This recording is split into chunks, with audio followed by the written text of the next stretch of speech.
It's really quite a remarkable video, and certainly the effacing values that he presents to the people around, that he showed no shame, he showed no remorse, showed no regret in what he did. And in fact, it was almost a rehearsed process in terms of what he was seeking to say and to communicate. In terms of, whether or not this is a lone wolf, is this just two men who decided to carry this attack out on their own, or are they connected to a larger network?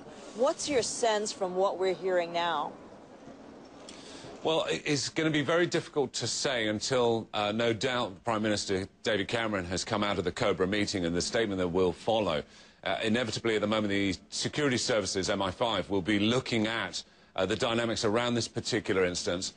No doubt they're also going through the identities of these two perpetrators, looking at their communications devices, their laptops, trying to look for any known associates to try and determine whether they were part of any larger network or larger group.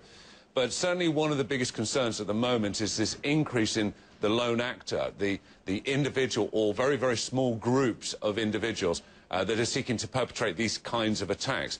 But the kind of brutality that we saw yesterday in London creates enormous concerns, because this is almost replicating what we've seen in Iraq historically, where you have these small fragmented groups and individuals seeking to push forward or promote a universal agenda, particularly against foreign policy.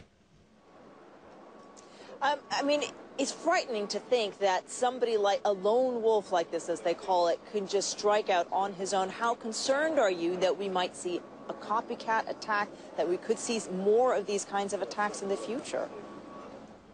I think we're very concerned because inevitably when you have these lone wolves, or these lone actors, if you like, and certainly the domestic extremism units here in the United Kingdom within the counter-terrorism effort are concerned because they're very, very difficult to detect.